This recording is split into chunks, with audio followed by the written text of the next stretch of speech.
வணக்கம். இது இலங்கையின் இன்றைய தலைப்புச் செய்திகள். தெனியாய வலய பாடசாலைகள் புதன்கிழமை மீண்டும் திறப்பு, தூய்மைப்படுத்தும் பணிகள் தீவிரம். ராகலை டெல்மார் தோட்டத்தில் பதட்டம், ஊடகவியலாளர்களுக்கு அரசியல்வாதிகள் அச்சுறுத்தல். சமூக சக்தி திட்டம் 23,000 மில்லியன் ரூபாய் பெறுமதியான திட்டங்களுக்கு அனுமதி, ஜனாதிபதி தலைமையில் மீளாய்வு. பதுளை பசறைக்கு 2ஆம் நிலை மண் சரிவு எச்சரிக்கை, 6 மாவட்ட மக்கள் அவதானமாக இருக்குமாறு அறிவுறுத்தல். அதிக சத்தம் எழுப்பும் வாகனங்களுக்கு தடை, போலீசார் அதிரடி நடவடிக்கை. விசாரணைகளுக்கு எப்போது அழைத்தாலும் வர தயார், நாமல் ராஜபக்ஷ அதிரடி. கபில சந்திரசேனவின் மரணம் தற்கொலை அல்ல, தற்கொலைக்கான தூண்டுதல், சாகல காரியவசம் பகிரங்க குற்றச்சாட்டு. இலங்கை அண்மைத்துள்ளது குறைந்த அழுத்த பிரதேசம், மழை மேலும் நீடிக்கும் என்று எச்சரிக்கை. அமெரிக்காவின் கடுமையான நிபந்தனைகளை முறியடித்தது இலங்கை, நண்டு ஏற்றுமதிக்கான தடை நீக்கம். சொகுசு சுற்றுலா கப்பலில் பரவும் ஹாண்டா வைரஸ், இருவருக்கு தொற்று உறுதி, பல எண்ணிக்கை உயர்வு. வாடிக்கையாளர்கள் நேரம் பார்க்க மாட்டார்கள், எப்பொழுதும் இணைப்பில் இருங்கள். Fourth Monkey Connect. இன்றே உங்கள் வியாபாரத்தை பதிவு செய்யுங்கள், இப்போதே வாட்ஸ்அப் செய்யுங்கள். வைரஸ் காய்ச்சல் பரவல் காரணமாக தற்காலிகமாக மூடப்பட்டிருந்த தெனியாய கல்வி வலயத்திற்கு உட்பட்ட அனைத்து பாடசாலைகளும் எதிர்வரும் புதன்கிழமை முதல் மீண்டும் திறக்கப்படும் என்று தென்மாகாண கல்வி அமைச்சின் செயலாளர் நிஷான் பத்ரன் அறிவித்துள்ளார். முன்னதாக பாடசாலைகளை இன்று திறப்பதற்கு தீர்மானிக்கப்பட்டிருந்தது. எனினும் மாணவர்களின் சுகாதார பாதுகாப்பை உறுதிப்படுத்தும் நோக்கில் முன்னெடுக்கப்படுகின்ற தூய்மைப்படுத்தும் பணிகளை முழுமையாக நிறைவு செய்வதற்காக பாடசாலைகளை திறக்கும் திகதி ஒரு நாள் பிற்போடப்பட்டுள்ளது. அதற்கமைய நாளை முதல் கற்றல் நடவடிக்கைகள் வழமை போல் ஆரம்பமாகும்.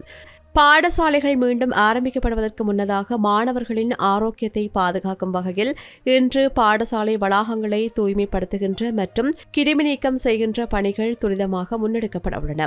பாடசாலைகள் மற்றும் முன்பள்ளிகளை தூய்மைப்படுத்தும் இந்த பணிகளில் பங்களிக்க விரும்புகின்ற தன்னார்வலர்கள் அல்லது தனியார் நிறுவனங்கள் உடனடியாக தெனியாய வலய கல்வி அலுவலகத்துடன் தொடர்பு கொள்ளுமாறு அதிகாரிகள் கோரிக்கை விடுத்துள்ளனர். இதேவேளை வைரஸ் பரவலை கட்டுப்படுத்தும் முன்னெச்சரிக்கை நடவடிக்கையாக வலயத்தில் உள்ள அனைத்து முன்பள்ளிகளும் இந்த வாரம் முழுவதும் தொடர்ந்தும் மூடப்பட்டிருக்கும் என்று தெரிவிக்கப்பட்டுள்ளது.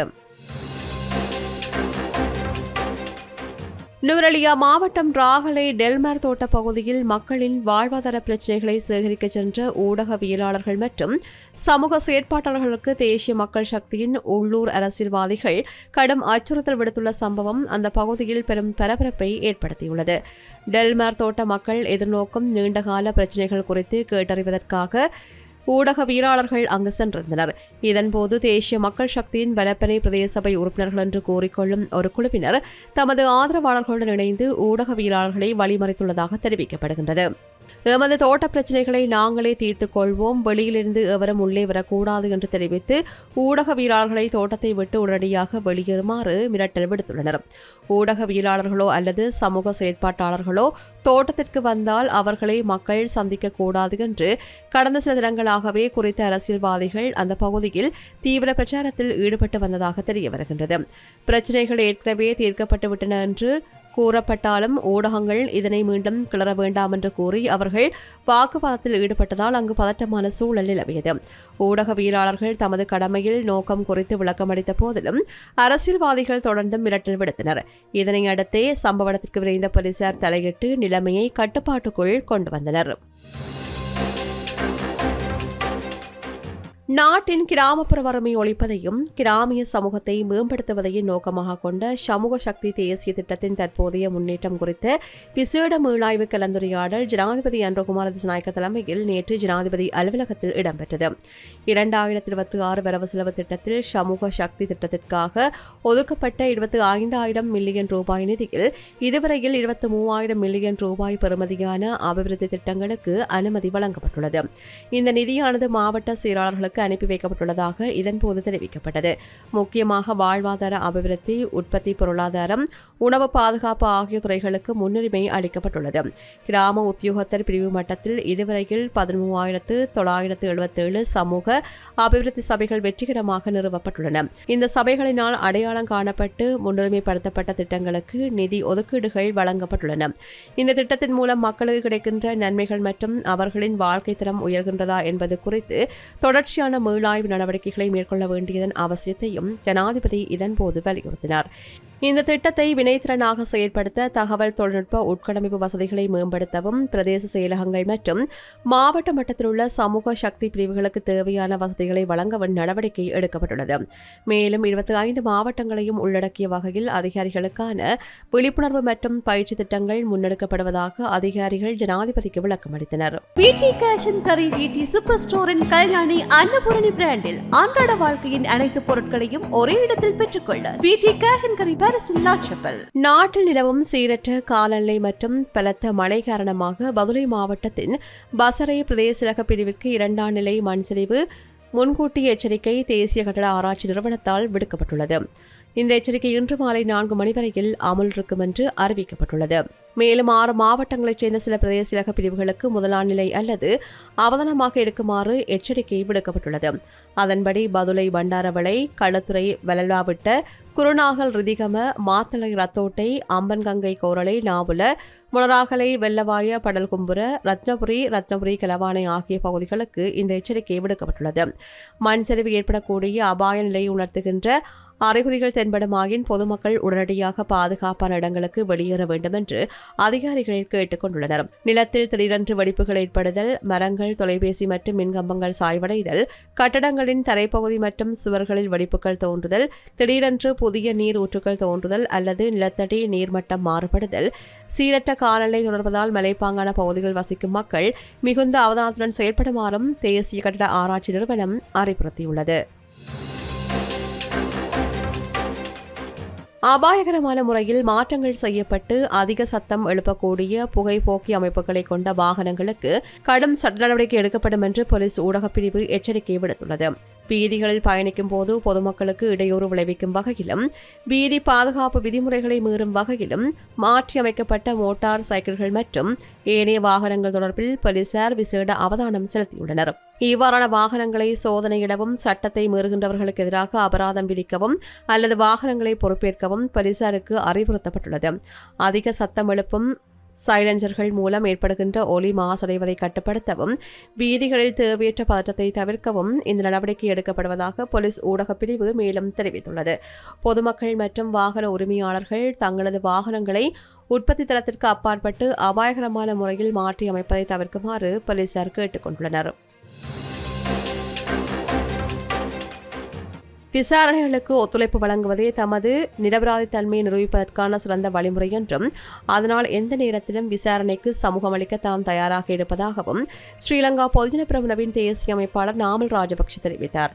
கொழும்பில் நெலும் மாவட்டத்தில் உள்ள கட்சி தலைமையகத்தில் நேற்று இடம்பெற்ற ஊடக சந்திப்பில் அவர் இதனை தெரிவித்தார். எப்போது வரச் சொன்னாலும் வருவதற்கு தயாராக இருக்கின்றோம். ஆனால் அரசாங்கம் அச்சுறுத்தல் விடுத்தோ அல்லது அழுத்தங்களை பிரயோகித்தோ இதனை முன்னெடுக்க முடியாது என்பதை புரிந்து கொள்ள வேண்டும் என்று குறிப்பிட்டார். விசாரணைகள் இடம்பெறுவதை தாம் வரவேற்பதாக தெரிவித்த நாமல் ராஜபக்ஷ அவை அரசியல் நிகழ்ச்சிகளுக்கு உட்பட்டதாகவோ அல்லது பலவந்தமாக வாக்குமூலங்களை பெறும் நோக்கிலோ அமையக்கூடாது என்று வலியுறுத்தினார். இவ்வாறான கண்துடைப்பு நடவடிக்கைகள் மக்களை ஏமாற்றுவதற்காகவே செய்யப்படுவதாக அவர் குற்றம் சாட்டினார். தற்போதைய அரசாங்கம் பல முக்கிய மோசடிகளை மூடி மறைக்க முயற்சிப்பதாகவும் அவர் இதன்போது சுட்டிக்காட்டினார். குறிப்பாக 80 கோடி ரூபாய் மோசடி விவகாரத்துடன் தொடர்புடைய மரணத்தை தற்கொலை என்று அவசரமாக கூறி மூடி மறைக்க முயன்றமையானது முக்கிய பிரச்சனைகளிலிருந்து திசை திருப்பவே அரசாங்கம் தற்போது புதிய பேசுபொருட்களை உருவாக்கி வருவதாகவும் அவர் தெரிவித்தார். தாம் எதற்கும் பயந்து விசாரணைகளை தவிர்க்க வேண்டிய அவசியமில்லை என்று தெரிவித்த அவர், அரசாங்கம் தனது பொறுப்புகளிலிருந்து நழுவிச் செல்வதன் மூலம் நாட்டை முன்னோக்கி கொண்டு செல்ல முடியாது என்று தெரிவித்தார். ஸ்ரீலங்கன் ஏர்லைன்ஸ் நிறுவனத்தின் முன்னாள் நிறைவேற்று அதிகாரி கபில சந்திரசேனவின் மரணம் ஒரு திட்டமிட்ட தற்கொலை தூண்டுதல் என்று ஸ்ரீலங்கா பொதுஜன பிரமுனவின் பொதுச் செயலாளர் சாகல காரியவசம் தெரிவித்துள்ளார். பத்திரமுல்லையில் இடம்பெற்ற ஊடகவியலாளர் சந்திப்பில் கலந்து கொண்டு கருத்து தெரிவிக்கையில் அவர் இதனை குறிப்பிட்டார். கபில சந்திரசேனவின் மரணம் தொடர்பாக பல்வேறு மர்மமான தகவல்கள் கிடைத்து வருவதாக தெரிவித்த அவர் இதுகுறித்த உண்மைகள் விரைவில் நாட்டு மக்களுக்கு அம்பலப்படுத்தப் போவதாக கூறினார். குறிப்பாக கபில சந்திரசேனவை அச்சுறுத்தி அவரிடமிருந்து பலாத்காரமான முறையில் வாக்குமூலம் பெறப்பட்டுள்ளதாக சுட்டிக்காட்டினார். முன்னாள் ஜனாதிபதி மஹிந்த ராஜபக்ஷ மற்றும் நாமல் ராஜபக்ஷ ஆகியோரின் பெயர்களை வாக்குமூலத்தில் வலுக்கட்டாயமாக சேர்க்குமாறு கபில சந்திரசேன வற்புறுத்தப்பட்டதாக சாகல காரியவசம் சுட்டிக்காட்டினார். இவ்வாறான அச்சுறுத்தல் குறித்து அவர் உயிரிழந்தபோது நீதிமன்றத்தில் தெரிவிக்கப்பட்டிருந்ததாகவும் இத்தகைய சட்டவிரோத நடவடிக்கைகளுக்கு எதிராக மக்கள் வீதியில் இறங்கி போராடுவார்கள் என்றும் அவர் எச்சரித்தார். வங்காள விரிகுடா கடற்பரப்பில் நிலவிய வளிமண்டல தளம்பல் நிலை தற்போது குறைந்த அழுத்த பிரதேசமாக வலுவடைந்துள்ளதாக வளிமண்டலவியல் திணைக்களம் அறிவித்துள்ளது. இந்த குறைந்த அழுத்த பிரதேசமானது வட அகலாங்கு 10.1 ஏன் மற்றும் கிழக்கு நெட்டாங்கு 82.5 ஈக்கும் அருகாமையில் நிலை கொண்டுள்ளது. இதன் தாக்கம் காரணமாக நாட்டின் பல பகுதிகளில் தற்போது பெய்து வருகின்ற மழை நிலைமை எதிர்வரும் சில நாட்களுக்கு மேலும் தொடரும் என்று எதிர்பார்க்கப்படுகின்றது. நாட்டைச் சூழவுள்ள ஆழங்கூடிய மற்றும் ஆழங்குறைந்த கடற்பரப்புகளிலும் வங்காள விரிகுடாவின் ஏனைய பகுதிகளிலும் பலமான காற்று வீசக்கூடும். இதன் காரணமாக கடல் கொந்தளிப்பாக காணப்படும் என்பதால் மீனவர்கள் மற்றும் கடல்சார் சமூகத்தினர் மிகுந்த அவதானத்துடன் இருக்குமாறு அறிவுறுத்தப்பட்டுள்ளனர். தற்போதைய தரவுகளின் அடிப்படையில் இந்த குறைந்த அடுத்த பிரதேசமானது அடுத்த 48 மணித்தியாலங்களுக்குள் காற்றழுத்த தாழ்வு மண்டலமாக வலுவடைவதற்கான வாய்ப்புகள் குறைவாகவே உள்ளதாக வளிமண்டலவியல் திணைக்களம் சுட்டிக்காட்டியுள்ளது. அமெரிக்காவிற்கு மீன் மற்றும் மீன் சார்ந்த தயாரிப்புகளை ஏற்றுமதி செய்வது நிலவிய சிக்கலான நிபந்தனைகளை இலங்கை வெற்றிகரமாக பூர்த்தி செய்துள்ளது. இதன் மூலம் இலங்கையின் நீலநிற நண்டுகளை அமெரிக்க சந்தைக்கு ஏற்றுமதி செய்ய விதிக்கப்பட்டிருந்த தடைகள் நீக்கப்பட்டுள்ளதாக கடற்தொழில் அமைச்சு அறிவித்துள்ளது. அமெரிக்காவின் கடல்வாழ் பாலூட்டிகள் பாதுகாப்பு சட்டத்தின் கீழ் விதிக்கப்பட்டிருந்த தரநிலைகளை இலங்கை பூர்த்தி செய்துள்ளது. அமெரிக்க வர்த்தக திணைக்களத்தின் கீழ் இயங்கும் NOAA நிறுவனம் இலங்கையின் நண்டு பிடிமுறை மற்றும் ஒழுங்குமுறைகள் சர்வதேச தரத்திற்கு இணையானவை என்று உத்தியோகமாக உறுதிப்படுத்தியுள்ளது. கடந்த 2025 நவம்பர் மாதம் அமெரிக்க நீதிமன்ற தீர்ப்பொன்றினால் இந்த ஏற்றுமதி நடவடிக்கைகளுக்கு பாதிப்பு ஏற்பட்டிருந்தது. எனினும் கடற்தொழில் திணைக்களம் மற்றும் நாரா நிறுவனம் சமர்ப்பித்த அறிவியல் தரவுகளை ஆராய்ந்த அமெரிக்கா தனது முடிவை மறுபரிசீலனை செய்து தற்போது இந்த அனுமதியை வழங்கியுள்ளது. கொழும்பு நகரின் மிகச்சிறந்த முகவரிகளில் ஒரு புதிய வாழ்க்கை முறையின் அடையாளம் உருவாகிறது. Blue ocean group. மஸ்கலியா பிரதேச சபையின் கீழ் இயங்கும் ஆயுர்வேத மருந்தகத்தில் வைத்தியர்கள் எவரும் இல்லாத காரணத்தால் அது தற்போது மூடப்பட்டுள்ளதாக பிரதேச மக்கள் கவலை தெரிவித்துள்ளனர். இதனால் நீண்ட தூரத்திலிருந்து சிகிச்சைகளுக்காக வருகின்ற நோயாளர்கள் பெரும் அசௌகரியங்களை எதிர்கொண்டு வருகின்றனர். இந்த மருந்தகத்தில் கடந்த 6 வருடங்களாக 2 பெண் வைத்தியர்கள் கடமையாற்றி வந்தனர். அண்மையில் அவர்களது சேவை காலம் நிறைவடைந்ததை அடுத்து இருவரும் வேறு வைத்தியசாலைகளுக்கு இடமாற்றம் பெற்று சென்றனர். எனினும் அவர்களுக்கு பதிலாக புதிய வைத்தியர்கள் எவரும் இதுவரையில் நியமிக்கப்படாததால் கடந்த 1 வாரமாக மருந்தகத்தின் செயற்பாடுகள் முடங்கியுள்ளன. இதுகுறித்து மஸ்கலிய பிரதேச சபையின் தவிசாளர் கருத்து தெரிவிக்கையில் புதிய வைத்தியர்களை நியமிக்குமாறு ஆயுர்வேத ஆணையாளருக்கு பலமுறை எழுத்துப்பூர்வமாக கோரிக்கை விடுத்தும் இதுவரையில் எந்தவிதமான நியமனங்களும் வழங்கப்படவில்லை என்றும் வைத்தியர்கள் இல்லாததே இந்த நெருக்கடிக்கு காரணம் என்றும் சுட்டிக்காட்டினார். நெதர்லாந்து நாட்டுக்கு சொந்தமான MV ஹாண்டியாஸ் எனும் சுற்றுலா கப்பலில் ஹேண்டா வைரஸ் தொற்று பரவி வருவது உலக நாடுகளிடையே பெரும் அதிர்ச்சி ஏற்படுத்தியுள்ளது. அண்மையில் இந்த கப்பலில் பயணித்த மேலும் 2 தொற்று உறுதி செய்யப்பட்டுள்ளது. ஸ்பெயினின் ஹேனரை தீவுகளில் பல வாரங்களாக நிறுத்தி வைக்கப்பட்டிருந்த இந்த கப்பலில் இருந்து வெளியேற்றப்பட்ட பயணிகளில் ஒரு பிரான்ஸ் பெண்ணுக்கும் அமெரிக்கர் ஒருவருக்கும் தொற்று இருப்பது கண்டறியப்பட்டுள்ளது. இதில் பிரான்ஸ் பெண்ணின் உடல்நிலை மிகவும் கவலைக்கிடமாக உள்ளதாக அந்த நாட்டு சுகாதாரத்துறை தெரிவித்துள்ளது. இதையும் சேர்த்து இந்த தொற்றால் பாதிக்கப்பட்டவர்களின் எண்ணிக்கை 10 உயர்ந்துள்ளதுடன் இதுவரை 2 உயிரிழந்துள்ளதை உலக சுகாதார நிறுவனம் உறுதிப்படுத்தியுள்ளது. பொதுவாக எலிகள் மூலம் பரவக்கூடிய இந்த ஹேண்டா வைரஸ் அரிதான சந்தர்ப்பங்களில் மனிதர்களுக்கிடையே பரவக்கூடியது. காய்ச்சல், கடும் தலைவலி, குளிர் மற்றும் தீவிர சுவாச கோளாறுகள் ஆகியன காணப்பட்டாலும் முதியவர்களிடையே இதன் இறப்பு வீதம் 40 முதல் 50% வரை இருக்கலாம் என்றும் மருத்துவர்கள் கூறுகின்றனர். தொற்று பரவலை தடுக்க கப்பலில் இருந்த பயணிகள் அனைவரும் 42 நாட்கள் தனிமைப்படுத்தப்பட வேண்டும் என்று பரிந்துரைக்கப்பட்டுள்ளது. கெனரி தீவுகளில் முகாமிட்டுள்ள பயணிகளை ஆஸ்திரேலியா மற்றும் நெதர்லாந்து ஆகிய நாடுகள் சிறப்பு விமானங்கள் மூலம் தாயகம் அழைத்துச் செல்லும் பணிகளை தீவிரப்படுத்தியுள்ளன. இத்துடன் இலங்கையின் இன்றைய தலைப்புச் செய்திகள் நிறைவு பெறுகின்றன. தொடர்ந்தும் செய்திகளை உடனுக்குடன் அறிந்து கொள்ள சமூகமீடியா.com எனும் எமது இணையதளத்துடன் இணைந்திருங்கள். எமது RIP பேச்சுக்கு கிடைத்த மரண அறிவித்தல்கள்.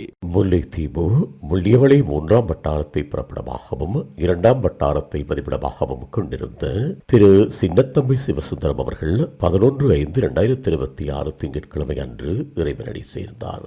யாழ்ப்பாணம் கோண்டாவிலை பிறப்பிடமாகவும் ஜெர்மனியை பதிவிடமாகவும் கொண்டிருந்த திரு ராசையா சாந்தலிங்கம் அவர்கள் 8/5/2026 வெள்ளிக்கிழமை அன்று இறைவனடி சேர்ந்தார். யாழ்ப்பாணம் பாலாவியை பிறப்பிடமாகவும் எழுதுமட்டுவாளை பதிவிடமாகவும் கொண்டிருந்த திரு நல்லதம்பி கார்த்திகேசு அவர்கள் 11/5/2026 அன்று இறைவனடி சேர்ந்தார். யாழ்ப்பாணம் புங்குடுதீவு 9ஆம் வட்டாரத்தை பிறப்பிடமாகவும் புங்குடுதீவு 8ஆம் வட்டாரம் மடத்துமணி சுன்னாகம் கொழும்பு மற்றும் கனடா ஆகிய இடங்களை வாழ்விடங்களாகவும் கொண்டிருந்த திரு மருதப்பு தர்மபாலன் அவர்கள் 9/5/2026 சனிக்கிழமை அன்று இறைப்பதமடைந்தார். மேலே அறிவிக்கப்பட்ட அனைத்து மரண அறிவித்தல் இறுதிக்கிரியை பற்றிய தகவல்களை அறிந்து கொள்ள ரிப் பேஜை பார்வையிடுங்கள். இதற்கான லிங்க் கீழிருக்கும் டிஸ்கிரிப்ஷனில் பார்வையிடலாம். இது போன்ற செய்திகளை தெரிந்து கொள்ள சமூகம் நியூஸ் சேனலை சப்ஸ்கிரைப் செய்து அருகில் உள்ள பெல் பட்டனை கிளிக் செய்யுங்கள். மேலும் இது போன்ற செய்திகளை உடனுக்குடன் தெரிந்து கொள்ள சமூகமீடியா.com என்ற இணையதளத்தின் வாயிலாகவும் எங்களுடன் இணைந்திருங்கள்.